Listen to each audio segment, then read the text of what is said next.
So I've taken the SAM extremity tourniquet out of the package, and then likewise, I also got out my cat tourniquet.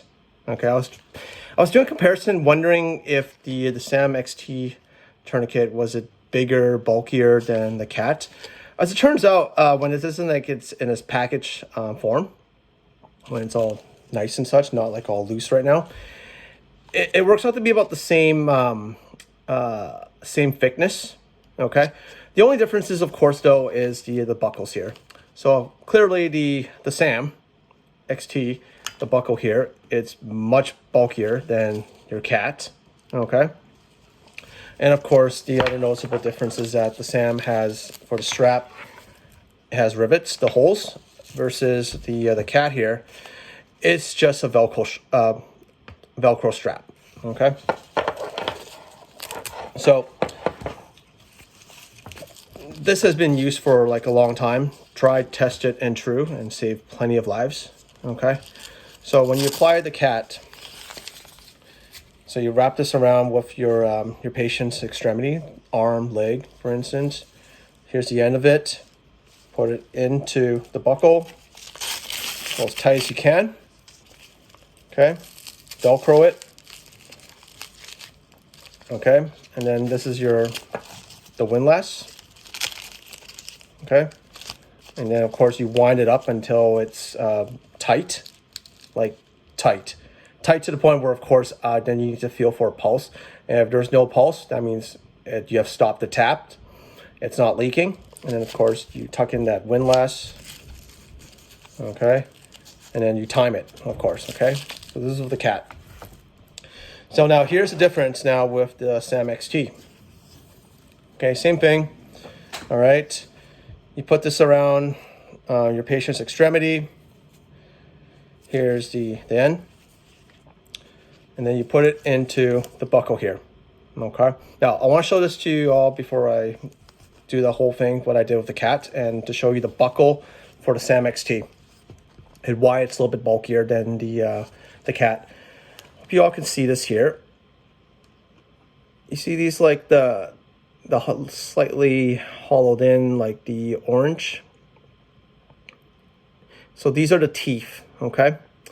So that's where the teeth, why these the strap has the rivets here.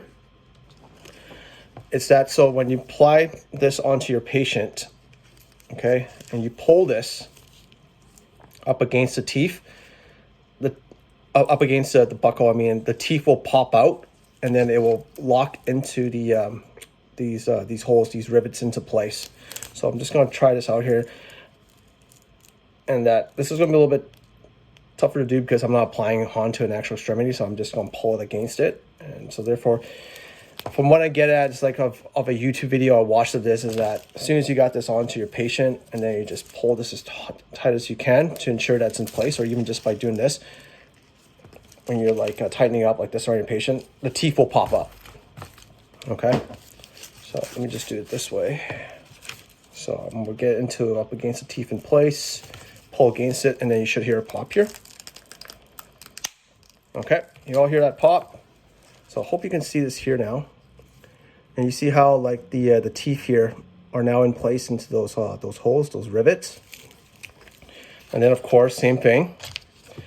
So depending on how long the strap is, the strap here, it is still Velcro. So then of course it Velcros down. Then of course the windlass, tighten it up. Okay. Then you put this in place. And then of course the strap over top, time.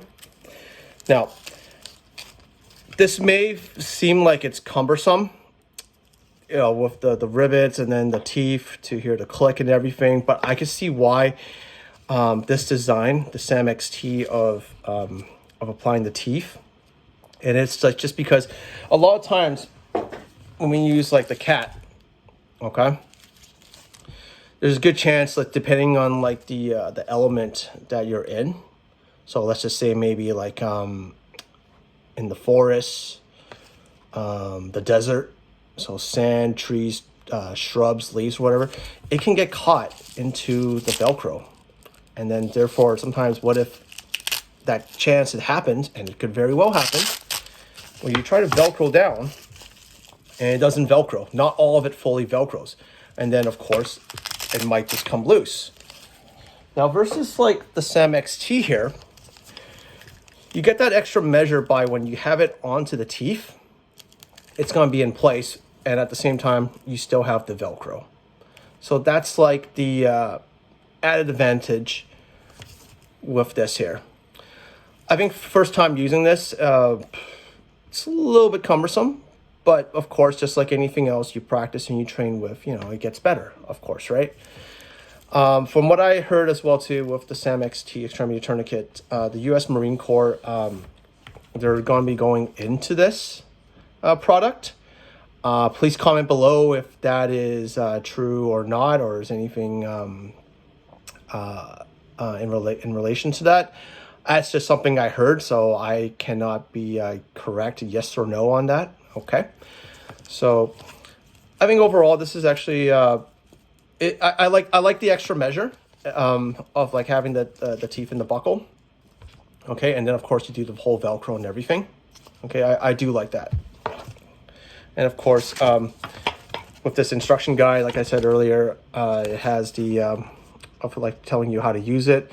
So if you do go ahead and get this SAM XT extremity tourniquet, go over this instruction and then practice on yourself. Be safe, of course. Okay, be safe, and then practice and try it out and get familiarized with it. And then of course, visuals of telling you of like where you can and cannot apply the tourniquet. And this is not, this illustration here is not just for the SAM XT. This is pretty much standard for like any other tourniquets, okay, of where you can apply a tourniquet. So for instance, you would never apply a tourniquet to the neck. And believe it or not, there are people out there that actually would do it to apply it to their neck. And then of course, there are certain junctions like you wouldn't be able to apply it up here. It's like the meat and potatoes of like your femoral artery, okay? And of course, armpit, no go. And that will be something for another day of like, this is something like that. It's either like pressure or wound packing, something perhaps may or may not will for another video, another content, another day, okay?